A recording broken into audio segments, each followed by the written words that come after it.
Alors, bienvenue à ce nouveau tête-à-tête. Aujourd'hui, une grande chanteuse, une personne exceptionnelle que je connais depuis très longtemps et que j'apprécie énormément par sa singularité et surtout son honnêteté. Je vous présente la grande Laurence Jalbert.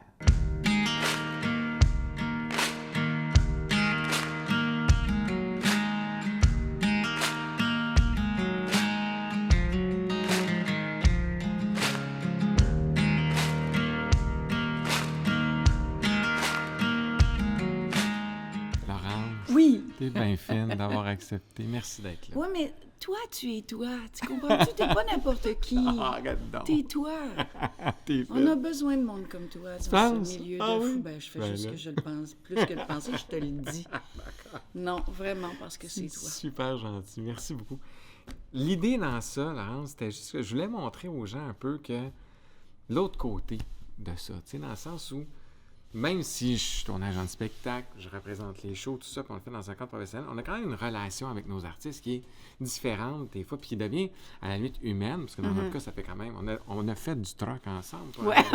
quand même. Mais il reste qu'au final, on a une relation qui est différente, puis je trouve que ça, je trouvais ça important pour notre milieu de voir l'humain en arrière de ça, tu sais, de dire que c'est pas vrai qu'on... C'est juste une business. Puis que, tu sais, souvent, on voit les mauvais côtés, malheureusement, là-dessus. Parce qu'ils existent, les mauvais Oui, côtés. non, il y en a. Il y en a. Totalement. Tu sais, puis c'est Il y pas en un a. long fleuve tranquille, notre affaire. Mais il reste Pas du qu'au tout. final, moi, j'ai une relation particulière avec toi depuis longtemps. Un, d'admiration, bien évidemment. Ben, mon Dieu, Mais arrête-moi aussi- ça, là. Arrête-moi ça. Commence pas ça! Arrête, on écoutait tes disques quand Commence j'étais pas jeune. ça. Imagine-toi. Non, mais il reste qu'au final, puis moi, aujourd'hui, je dis toujours, c'est un privilège de pouvoir côtoyer les artistes parce que tu sais, c'est gratifiant, puis vous nous racontez des choses, tu vis des affaires qui sont... Tu sais, vous avez des moments qui sont uniques, là, que les gens dans la vie, ils vivent pas, là. Puis nous autres, on est témoins de Tu ça. sais quoi l'affaire? Peut-être que docteur, c'est ça mon problème. Moi, si j'ai pu me sortir de beaucoup de situations, Ouais. autant dans des histoires professionnelles que des histoires personnelles, c'était toujours en relativisant, en me disant, ben tout le monde vit ça, ben ça arrive à tout le monde de vivre des affaires comme ça. Ouais. Je prends pas les choses que je vis comme ah mon Dieu, je suis la seule à vivre ça. Quand je vais le raconter, ils vont ça. Non, pas du tout. Moi, je sais que peut-être que la situation que je vais vivre sera pas la même que toi ou que d'autres personnes qui nous écoutent ou qui nous regardent. Mais ce sont les réactions qu'on a par rapport à ça. Ça, c'est tout différent. Mais moi, de relativiser, ça m'aide énormément. Parce que t'en suscites des réactions entre toi et moi. Ben oui. Ah oui. J'ai une grande gueule, je suis un livre ouvert.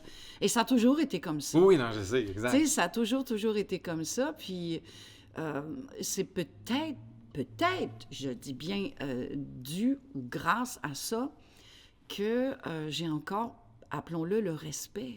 Ouais. Parce que je n'ai jamais fait les choses pour faire plaisir à qui que ce soit. En tout cas, à personne d'autre qu'à moi ou à ma famille. Tu sais, pas aller en Europe, refuser l'Europe, puis j'étais déjà là-bas parce que ma fille que j'élevais toute seule, tu sais, je débarquais de l'avion, puis quand je revenais des tournées de promo, puis moi, j'allais là de reculons, puis j'avais pas envie de ce marché-là. Je suis Non, c'est ça. Je suis pas carriériste, qu'est-ce que tu veux, je suis passionnée. Ça fait que je débarquais de l'avion, puis ma fille, quand je la voyais là, avec la gardienne, parce que c'était toujours des gardiennes, elle avait pas son père, puis j'avais pas de famille. Puis quand elle avait des grosses plaques de bobos sur la tête, tellement elle faisait de l'anxiété, puis elle se grattait. Ouais, hein? Non, il y a été une fois où j'avais été partie pendant 6 semaines, puis quand je suis revenue, je vais être non. Non, ma fille, c'est pas une décoration. Je peux pas la laisser sur une tablette pendant que je m'en vais, puis quand je vais arriver, elle va « Oh, maman! » Non. Je veux dire, elle m'en voulait quand je revenais, puis elle était maganée. J'étais en train de maganer ma fille, puis moi, non. Tu sais, je me suis fait haïr, là, parce qu'il y a du monde qui avait investi des sous dans cette histoire-là. Mais j'avais, moi, jamais donné mon accord à ça. Tu sais, mais oui, je me suis fait haïr souvent ou... parce que mes décisions sont, premièrement, pour ma famille et mes enfants.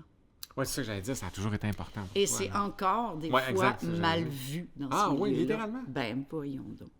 Ben, je sais pas, parce que moi, Oui. dans les faits, comme tu sais, moi, c'est ma famille qui fait en sorte qu'aujourd'hui, j'agis comme j'agis là. Ben Parce oui, que moi j'ai aussi. eu des défis comme toi, Oui. avec mon petit garçon. Puis, tu sais, il y a des choses que je fais plus. Puis, à un moment donné, je pense que oui, comme tu dis, des fois, ça peut peut-être pas plaire. Tu dis, bon, ben, crème, on avait investi là-dedans, puis là, on recule, ou on fait...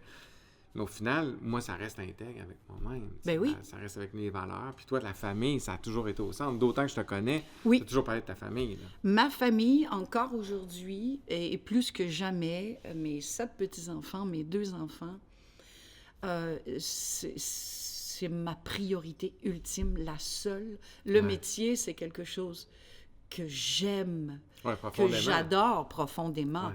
Mais s'il arrive quoi que ce soit, comme quand ma fille a eu des problèmes avec sa dernière grossesse, moi, j'arrête tout, là. J'arrête tout et je suis là pour elle.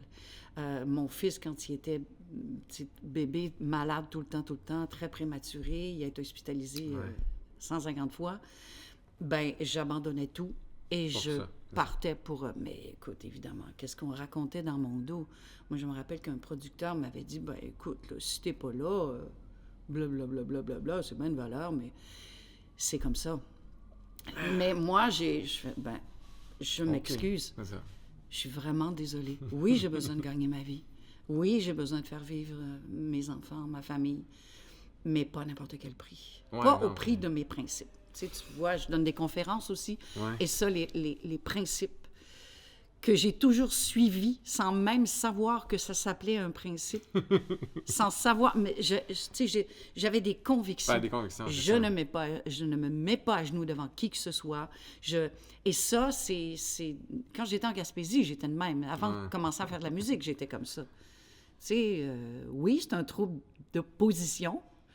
Mais c'est pas grave. Je veux dire, oui, c'est dû à un trouble de position, mais ce qui a fait en sorte que j'ai toujours fait selon mes principes et avancé selon mes propres règles et mes propres lois qui sont mes priorités.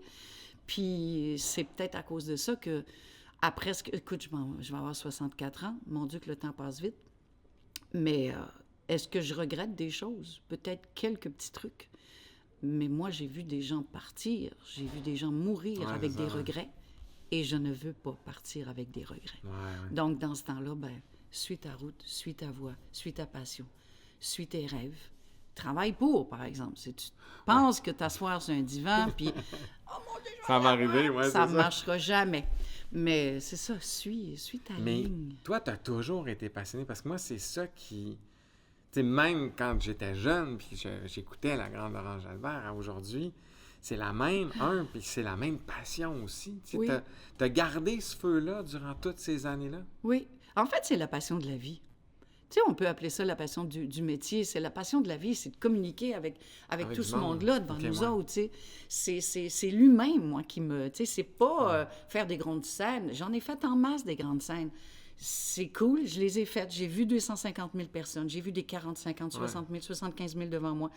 Et ça se fera probablement plus jamais en ce qui me concerne. Mais je l'ai vu, je l'ai faite. Et puis, qu'est-ce que ça m'a apporté? Oui, quelque chose, une expérience extraordinaire. Mais ce que j'aime, c'est de voir les yeux du monde puis de voir la face du monde quand ils sont devant moi. Et ce que j'aime, c'est de voir, tu sais, quand je fais une chanson, admettons que, tu sais, de mon album Hommage à Nana Mouskouri, il y a la chanson Le temps qu'il nous reste. Et puis moi, je fais une présentation par rapport à ça en show en me disant, écoute, moi, pendant la pandémie, je ne sais pas ce que toi... t'as fait de ton temps, tu sais, je juge absolument rien de ce que t'as fait. Tout le monde a bu un peu trop, tout le monde a... Mais je dis, moi, j'ai réfléchi beaucoup au temps qui passe. Et ça, c'est l'introduction de ma chanson. Et j'ai dit, moi, j'ai beaucoup, beaucoup réfléchi au temps qui passe à une vitesse incroyable.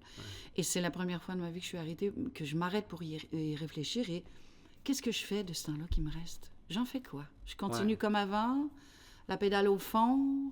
tu sais, à voir les maisons passer comme à 150 km/h sur la route, à 200 km/h sur la route, puis comme ça, passer ma vie comme... Non, je veux la calmer un peu.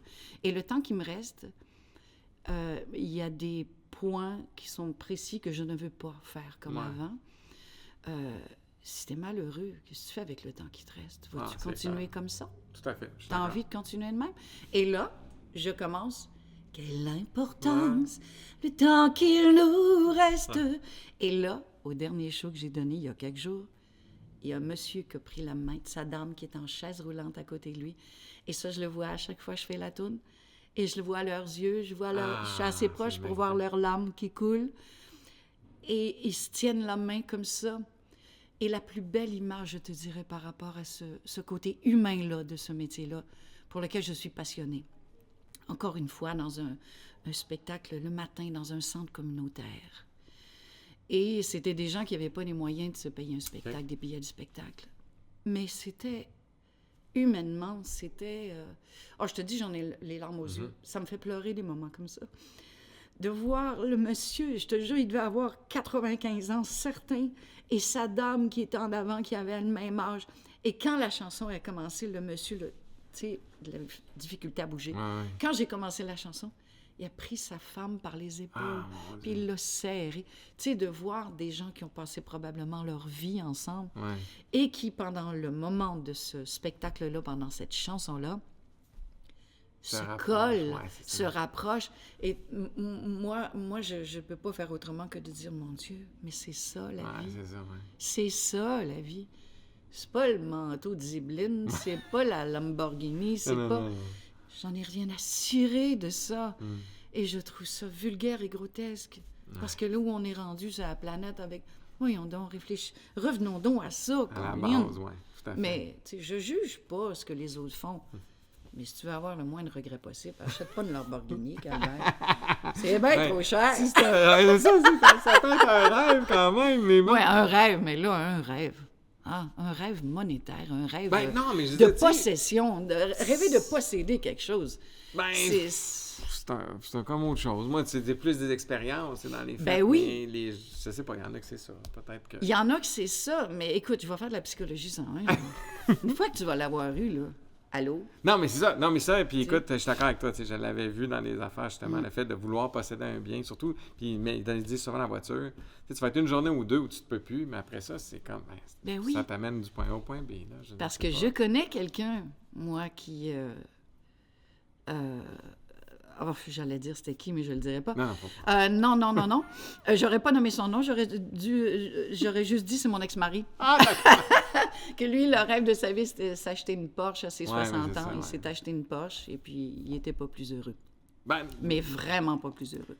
Donc, si c'est ça ton rêve, vas-y, mais rêve à d'autres choses. Ouais, non, mais c'est clair. Mais toi, t'en as-tu encore des rêves? Moi, je veux garder la santé. La santé, oui. Je veux garder la santé, je veux garder la voix que j'entraîne presque tous les jours. Parce que pour moi, c'est pas juste une job-in, là, tu sais, aller travailler avec ma voix, atteindre le cœur des gens avec ma voix, aller leur chercher des frissons, des réflexions, à savoir quand ils vont partir d'une couple d'heures de show ou qu'ils entendent une chanson à la radio, quand ils vont... Qu'est-ce qui va leur rester de ce moment-là? Je voudrais que ce soit une réflexion, tu sais, de dire, je fais-tu une bonne affaire ou... je suis contente de la décision que j'ai prise. Tu vois, il me semble que c'est pas pour rien que j'entends cette chanson-là à ce moment-là. Il me semble que ça vient me conforter dans ma... Tu sais, c'est ça, c'est servir à quelque chose dans la vie, sur la planète, tu sais. Et ça, je voudrais garder ma santé, ma voix pour le faire le plus longtemps possible. Mais je veux pas arriver à un moment où on vient de me voir par dépit. Tu sais, de dire, j'ai fait une tournée, là, il y a une couple d'années, avec une personne extraordinaire qui faisait des shows avant moi. C'était dans le cadre d'une tournée, on avait beaucoup de shows. Et elle était toujours comme le lendemain ou 2-3 jours après moi. Avant moi, pardon. Et puis, les gens venaient me voir me dire « Oh, on a vu telle personne, et qu'elle a pu, la voix qu'elle avait, et que c'est plus ce que c'était, mais on l'aime tellement. » Mon Dieu, je voudrais pas aller là. Personne ne mérite ça. Personne ne mérite qu'on aille les voir par dépit. Je voudrais avoir le signal comme quoi c'est assez, ma grande, là. Ta gueule. Mais moi, j'espère que ça va durer bien longtemps pour toi, parce que c'est toujours un plaisir. Là, en terminant, on m'a dit, les filles, il faut que je te pose des questions comme en rafale, je les découvre avec toi. Donc là, ils me disent, Lise ou Laurence? C'est Laurence depuis tellement longtemps. Et Lise, c'est un nom que j'ai jamais porté. OK. Ça a toujours été, mes parents, mes profs m'ont toujours appelé Lison. Puis ça... OK. Non, puis ce Lison, ça... C'était pas moi, ça. J'étais bien trop boss des bécosses. Tu sais, je sais pas, mais une Lison, puis encore une fois, je peux dire n'importe quoi, mais la Lison que j'étais, Elle n'était pas dans ce nom-là. OK. Tu sais, j'étais à la bosse, c'est moi qui décidais de tout, j'étais Fait vraiment... que t'étais pas faite pour une Lisa. Non, Ok. non, pas du tout. Prochain album à venir, moi je connais la réponse, mais t'en as Ouais. parlé, ouais. Ben, écoute, quand il va être écrit, Oui, c'est ça, c'est l'écrire. il va arriver. Ça va être Mais nice. s'il y a un album, s'il y a un projet que je ne bousculerai C'est ça. jamais, sous aucun prétexte, c'est cet album-là. Parce que c'est une résurrection pour moi, côté OK. écriture, parce que pour toutes sortes de raisons qui ont duré 11 ans de violence conjugale, mon cœur s'est complètement refermé à l'écriture. Ouais, là. c'est Tout ça. cet endroit, ces endroits-là qu'on doit visiter quand on écrit, Ouais. moi, j'étais tellement dans le choc post-traumatique et dans l'hypervigilance que j'ai tout fermé. Là. C'est pas compliqué. Ça fait 16 ans que j'ai pas écrit de chanson. Là. Tu sais, ça fait que cet album-là, j'ai Tu vas déjà en avoir des commencé... choses à dire. Oui. À J'ai 16 ans, là. Oh mon Dieu, oui, C'est j'ai des ça. choses à dire. Mais je veux bien les Oui, placer. tout à fait, je comprends. Je veux que ce soit juste, je veux que ce soit pertinent, je veux que ce soit de beaux messages d'espoir, comme d'habitude. Ah, je suis tellement pas inquiet. Là, t'as fait des tournées tu fais une tournée solo, une tournée avec d'autres artistes. Qu'est-ce que tu vas choisir pour la prochaine? Oh, book-moi beaucoup de shows De ça. solo. OK, oui, c'est Avec ça. mon guitariste d'amour. Ça Je fait un sais beau bien, show. j'ai Ça, faut toute que la j'aille voir. place Ouais. artistique, là. Ouais. Je veux dire, on peut improviser, on peut aller n'importe où. Moi, j'ai trop besoin de ça, là. Tu sais, je suis pas une fille à comédie Oh, ben, musicale, puis- là. Je suis pas capable d'embarquer dans un moule, puis je peux pas, là. Là- Donc, laissez-moi de la place. Puis, est-ce que t'as une ville favorite où t'aimes jouer? Ah, ça, je pourrais pas le dire. Ah, écoute, je vais pas faire de jaloux, là. Non, Tu sais, non, non, c'est- non, non, c'est mais moi, clair, tu mais- me dirais en Gaspésie que je te dirais, ouais, c'est OK, c'est un naturel. tu sais. Veux-tu, je vais te dire quelque chose de très sincère et je sais que c'est peut-être un peu woke ce que je vais faire, là. Ouais. C'est-à-dire que je vais dire ce que je pense, mais... Mais faut, t'as eu de l'âge, Oui, ça, tu l'as toujours fait. Écoute, la seule place où je ne remplis pas, OK? c'est à Gaspé. Ah, ouais. À chaque fois que je vais C'est chez nous. spécial quand même. À chaque fois que je vais chez nous. Puis la dernière fois, j'en ai pleuré parce que, tu sais, les gars me disaient, mes musiciens me disaient, « Hey, on est chez vous, t'es-tu content? » Puis on avait beaucoup de shows, là, ouais. tu sais, on était 2 soirs à Edmundston, où est-ce que le sonorisateur vit, puis c'était plein les 2 soirs à Edmundston parce que le sonorisateur vient de là. Moi, je vais chez nous et j'ai même pas de moitié de salle. Les gars, mes musiciens, n'osaient même pas me regarder d'en face. Et j'ai tellement eu mal là, que Ah, je me suis non, dit c'est non, dommage. je pense que c'est comme ça, nul n'est prophète en son pays. Mais je te C'est dirais ça que j'allais que dire. Gatineau, Gatineau, ouais, c'est une belle ville. ah, ça, on je suis est d'accord. accueillis, là. Puis c'est pas, ils nous servent pas du homard, là. Non, non, non, Pas non, en non, mais tout. il y a quelque chose de particulier à Gatineau. Je suis d'accord Le avec toi. diffuseur vient toujours nous voir, Ouais. vient toujours nous saluer. Ouais. Tu sais, des fois, j'ai l'impression qu'on joue dans un bar parce qu'on voit personne de la salle qui vient nous dire, tu sais, ça va-tu, ça, ouais, c'est ça. on est content de vous accueillir. Non, je veux dire, on punch des fois, mais pas à Gatineau. Événement marquant dans ta carrière? Ah, mon Dieu, ben, écoute, la fête nationale de 90, justement, avec le 250 000 personnes C'est où? devant C'était ici à moi. Montréal, ça?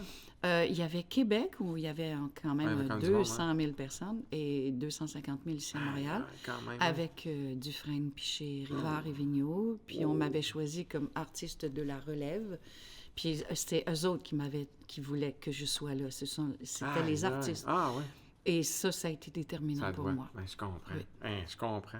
J'entends à côté du Vigneault, puis c'est vraiment... Hein, ça. Hey! Conseil à donner à un jeune artiste? Une Laurence qui aurait 20 ans?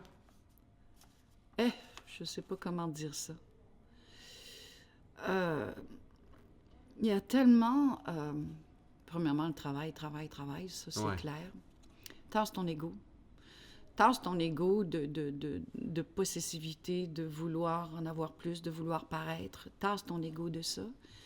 Et garde ton ego artistique, qui est plus dans l'humilité. Ouais. Travaille en humilité, toujours en humilité. Jamais penser que les gens tu sais, te prennent parce que « Oh, mon Dieu, on le veut lui ou on le veut elle, c'est la king, c'est la queen, c'est la reine, c'est le king. » Non, non. En humilité. Tout ce que tu fais, fais-le en toute humilité. Et là, la dernière, mais je la trouve vraiment sympathique. 3 activités que tu aimes faire avec tes enfants et petits-enfants. Ah, mon Dieu, ben j'aime ça déconner Ok, avec ouais, mes c'est- petits-enfants. J'aime faire les décos de Noël avec mes petits-enfants. Ouais. J'aime cuisiner avec mes petits-enfants. J'aime jaser avec mes petits-enfants quand on est autour d'une table. Là. Tu sais, de 17 ans à... Bon, la petite dernière à 4 mois, c'est sûr qu'elle jase. Ah, rah, rah, rah. Mais je te jure que je jase avec elle puis qu'on se comprend toutes les deux. Mais, tu sais, m'installer avec eux autres puis jaser, là. C'est le fun. Avoir des sujets de conversation que tu fais, mais où ils vont chercher ça, mes petits amours? Puis, tu sais, à leur échelle, à eux autres, leur répondre à leurs questions. Tu sais, pas dire « Dans mon temps, c'était ça. » Non, moi, je suis vaccinée aussi contre ça. Mais d'avoir des conversations d'égal à égal avec eux autres. C'est le fun. Chacun de leur âge. Puis des fois, je les prends un par un. Chez nous, quand j'ai une couple de jours ou une journée, là, je les prends un par un. Puis ils viennent dormir avec moi, on passe la journée ensemble, puis là, on jase, puis on jase. Super. Ça, là, ils en ont besoin. Je le sais qu'ils en ont besoin. Mais génial. mamie est là pour ça, elle. Ben, je te souhaite beaucoup de temps avec tes enfants. Merci Mon d'avoir Dieu, été là. écoute, ça dépend de toi. C'est bon. Mon Dieu, j'ai hurlé dans le micro. Excusez.